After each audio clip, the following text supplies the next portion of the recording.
Bismillahirrahmanirrahim. Jin merupakan salah satu makhluk ciptaan Allah Subhanahu wa Ta'ala yang terbuat dari api. Jin adalah alam lain di luar alam manusia dan alam malaikat. Antara jin dan manusia ada sejumlah kesamaan dari segi kepemilikan akal dan ilmu, serta kemampuan untuk memilih jalan kebaikan dan keburukan. Jin itu berbeda dari manusia dalam beberapa hal. Yang terpenting adalah bahwa asal ciptaan jin itu berbeda dengan asal ciptaan manusia. Lalu kehidupan jin. Jin merupakan makhluk ruhiyah atau gaib yang diciptakan oleh Allah Subhanahu wa Ta'ala dari api dan memiliki akal dan ilmu seperti manusia. Karena diciptakan dari api inilah jin memiliki sifat yang sombong dan angkuh. Sebagaimana yang digambarkan pada kisah penciptaan Nabi Adam alaihissalam, salah satu golongan jin atau iblis itu tidak mau bersujud kepada Nabi Adam alaihissalam yang pada dasarnya Nabi Adam terbuat dari tanah liat. Mereka menganggap dirinya lebih mulia, menganggap dirinya lebih tinggi dari Nabi Adam, sehingga mereka tidak mau untuk bersujud kepada Nabi Adam alaihissalam. Semenjak peristiwa tersebut, Allah Subhanahu wa Ta'ala mengusir iblis dari surga, dan semenjak itu pula iblis meminta kepada Allah untuk menggoda dan menjerumuskan Adam dan keturunannya ke jalan yang buruk. Dalam riwayat Al-Bidayah wa An-Nihayah dijelaskan bahwa jin diciptakan dari api pilihan dengan kualitas terbaik. Sejumlah ulama terdahulu meyakini bahwa jin itu diciptakan 2000 tahun sebelum Allah menciptakan manusia. Akan tetapi pendapat ini tidak memiliki dalil dalam kitab maupun sunnah. Ada nama jin. Menurut Ibnu Abdul Bar, jin secara bahasa disebut dengan nama-nama sesuai dengan tingkatan masing-masing. Pertama ada jin ifrit, yaitu jin yang lebih hebat dan kuat. Lalu ada syaitan jika berbuat jahat dan menantang. Lalu ada jin yang menampakkan diri kepada anak-anak yang itu atau disebut dengan arwah. Lalu jin yang tinggal bersama dengan manusia disebut dengan amir, yang berbentuk jamak disebut amas. Dan ada yang jin yang semata-mata adalah jin disebut dengan jin.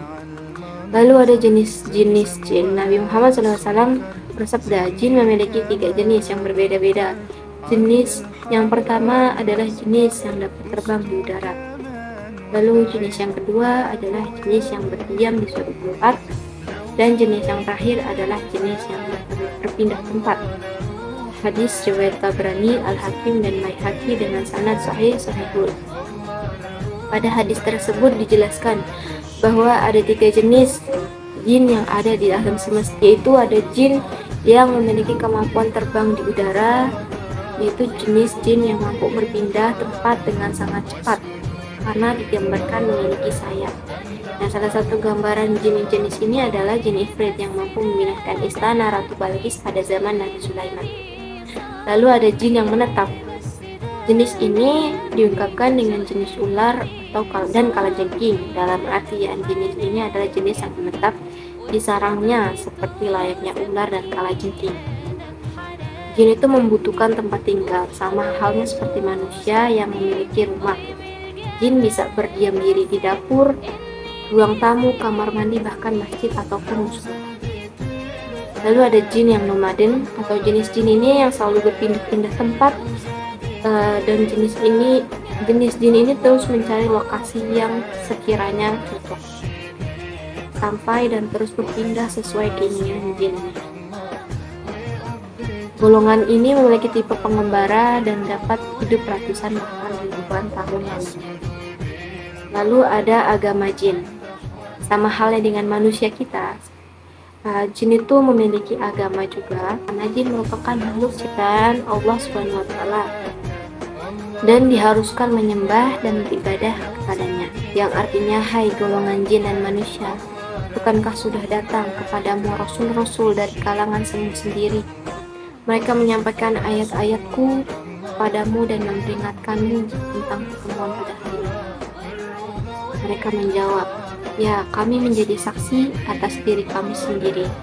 Mereka tertipu oleh kehidupan dunia dan telah bersaksi atas dirinya sendiri bahwa mereka adalah orang-orang yang kafir. Quran Surah Al-An'am ayat 130. Dari kalanganmu sendiri pada ayat di atas itu ada mengandung dua kemungkinan.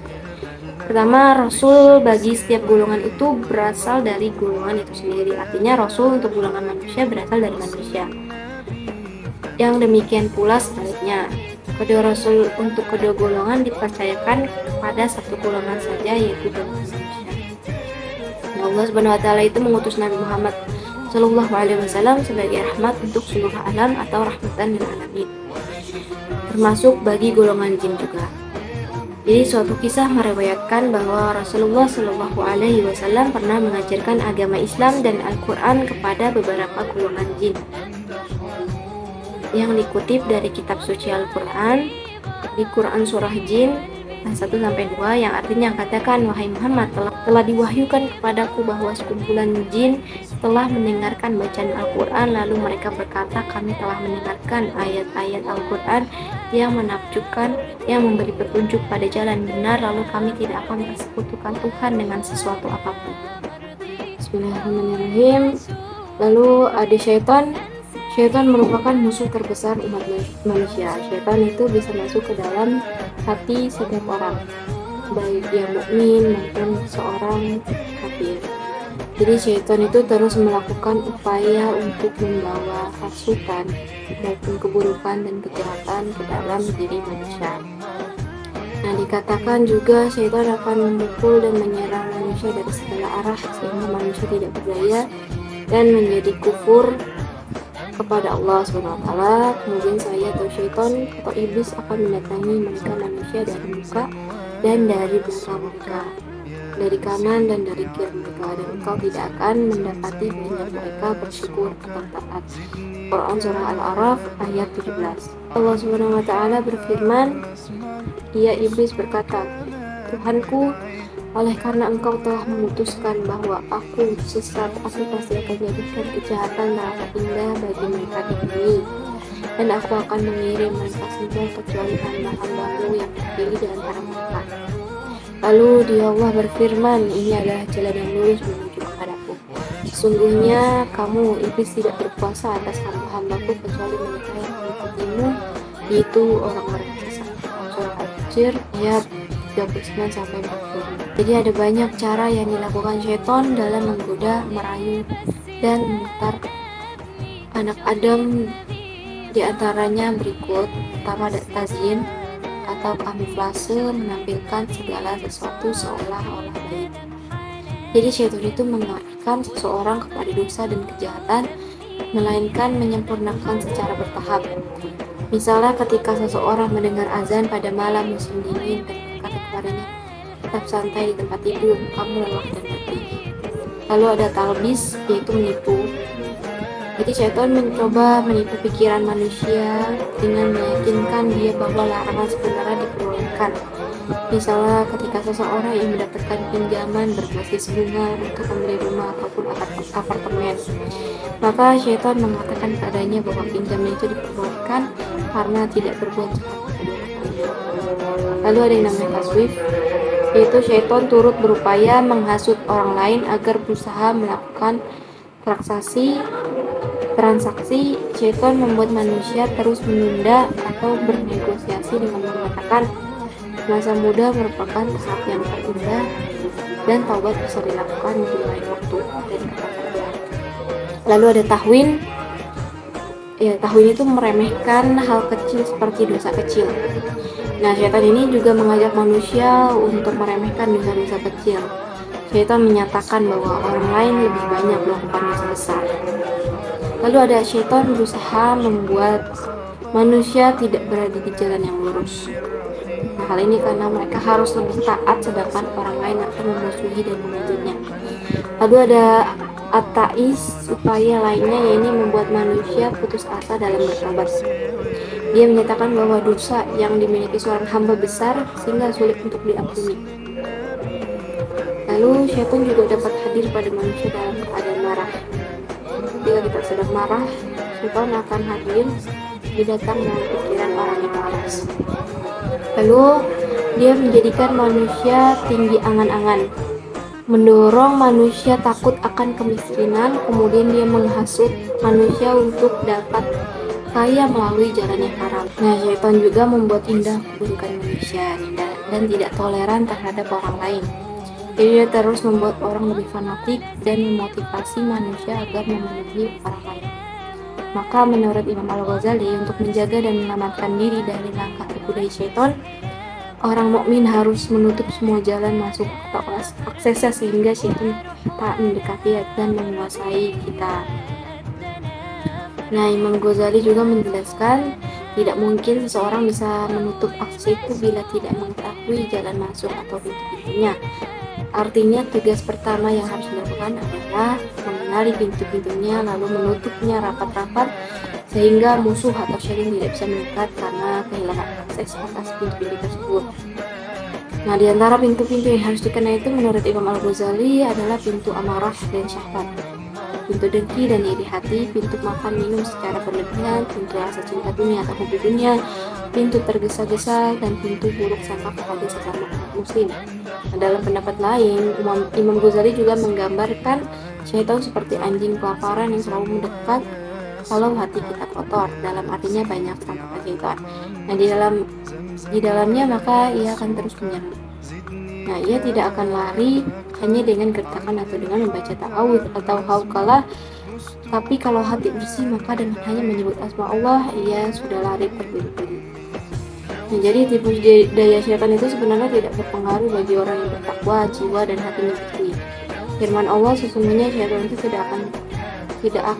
tidak kekuatan atas orang-orang yang beriman. Lalu ada makhluk Allah selanjutnya yaitu iblis. Nah, iblis adalah suatu nama yang berasal dari bahasa Arab dari asal kata ablasa yang berarti putus asa dari rahmat Tuhan. Iblis ini dari golongan jin sebagaimana tercantum di dalam Al-Quran. Iblis dahulunya adalah seorang jin yang sangat taat dan berilmu sehingga ia pun tinggal di dalam surga. Namun karena kesombongannya itu yang tidak mau memberikan sujud penghormatan kepada Nabi Adam alaihissalam, ia pun mendapat laknat dari Allah dan dikeluarkan dari surga. Namun sebelum ia dikeluarkan, iblis meminta kepada Allah agar tidak dimatikan sampai hari kiamat untuk menggoda anak Adam. Dan Allah mengabulkan permintaan tersebut. Bagaimana firman Allah? Allah berfirman, maka sesungguhnya kamu iblis termasuk golongan yang diberi penangguhan sampai pada hari yang telah ditentukan waktunya atau hari kiamat. Quran Surat ayat 80 sampai 81. Nah, untuk iblis, para ulama ini berbeda pendapat dalam mendefinisikan serta mengklasifikasikan asal usul iblis. Apakah ia dari golongan malaikat atau golongan dari jin? Sungguh banyak perselisihan pendapat dalam pengelompokan ini. Pendapat yang benar menurut sebagian ahli ilmu adalah sesungguhnya iblis adalah dari golongan jin yang Allah ciptakan dari api, sebagaimana sabda Rasulullah SAW, malaikat itu diciptakan dari cahaya, iblis diciptakan dari api, dan Adam diciptakan dari sesuatu yang telah disifatkan kepada kalian. Hadis riwayat Muslim. Nah, iblis termasuk golongan jin, bukan malaikat, yang berdasarkan nas Al-Quran. Dan ingatlah ketika kami berfirman kepada para malaikat, sujudlah kepada Adam, maka mereka sujud kecuali iblis. Nah, dia adalah dari golongan jin, maka ia mendurhakai perintah Tuhannya. Bukankah kalian menjadikan dia dan keturunan sebagai pemimpin selain aku, sedangkan mereka adalah musuh kalian. Amat buruk iblis itu sebagai pengganti Allah bagi orang-orang yang zalim. Hikmah diciptakannya iblis itu adalah untuk menguji keimanan dan komitmen manusia terhadap perintah Allah, menguji keikhlasan manusia beriman dan mengabdi kepada Allah SWT, serta untuk meningkatkan perjuangan di jalan Allah. Walau Allah hendak memberi pahala yang besar kepada para hambanya agar manusia lebih waspada setiap saat. Makhluk Allah selanjutnya yaitu malaikat. Bismillahirrahmanirrahim. Lalu ada makhluk Allah selanjutnya yaitu malaikat. Jadi malaikat merupakan makhluk gaib yang diciptakan oleh Allah dari cahaya yang diberi bentuk oleh Allah dengan beraneka ragam bentuk dan memiliki sayap. Nah, dari masing-masing malaikat ada yang memiliki 2, 3, dan 4 hingga tak terhitung jumlahnya, dan ia diciptakan sebagai utusan dan perantara Allah SWT kepada makhluknya. Dalam Quran Surah Al-Fatir ayat 1 yang artinya, segala puji bagi Allah pencipta langit dan bumi yang menjadikan malaikat sebagai utusan-utusan untuk mengurus berbagai macam urusan, yang mempunyai sayap masing-masing, ada yang 2, 3, dan 4, dan Allah menamakan penciptaannya apa yang dikehendakinya. Sesungguhnya Allah Maha Kuasa atas segala sesuatu. Nah, banyak dari ulama ini berpendapat bahwa malaikat adalah makhluk halus yang diciptakan oleh Allah dari cahaya, yang mempunyai kekuatan untuk mengubah dirinya menjadi makhluk yang lain, yang taat, mematuhi perintah Allah, dan sedikit pun tidak pernah membantah atas apa yang telah Allah perintahkan. Nah, Muhammad Said Tanhawi, mantan mufti Mesir, dalam pendapatnya yang dikutip dalam Quraisy Shihab, mengatakan bahwa malaikat adalah tentara Tuhan, menganugerahkan kepada mereka akal dan pemahaman, menciptakan bagi mereka naluri untuk taat, serta memberi mereka kemampuan berubah berbagai bentuk yang indah, kemampuan untuk mengadakan perhatian. Nah, penciptaan malaikat. Berbicara mengenai malaikat, dalam Al-Quran itu tidak diterangkan secara jelas bagaimana proses penciptaan malaikat itu terjadi, tetapi dalam hadis Nabi diceritakan bahwa malaikat itu diciptakan dari cahaya.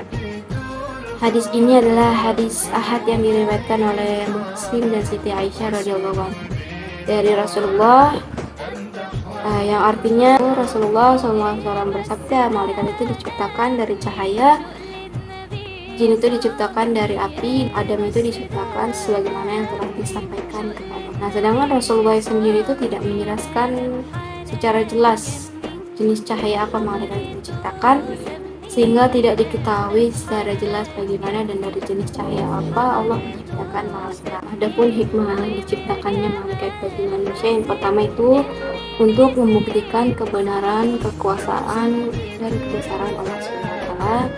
Karena dengan Allah menciptakan malaikat dan memberi tugas pada setiap malaikat, itu membuktikan bahwa Allah yang mengatur dan menguasai alam semesta ini. Lalu sebagai perintah bagi manusia, ada malaikat yang bertugas mencatat setiap amal baik dan buruk pada manusia. Nah, sebagai cerminan bagi manusia, karena malaikat dapat menjadi cerminan bagi manusia karena ketaatannya beribadah dan menjalankan tugas dari Allah SWT, mereka tidak pernah berbohong sekalipun. Lalu sebagai penghubung antara antara manusia dan Allah SWT. Nah, yang dimaksud penghubung itu seperti malaikat Jibril memiliki tugas menyampaikan wahyu kepada Nabi dan Rasul SAW. Sekian dari kultum saya, kurang lebihnya mohon maaf. Wabillahi taufiq wal hidayah. Wassalamualaikum warahmatullahi wabarakatuh.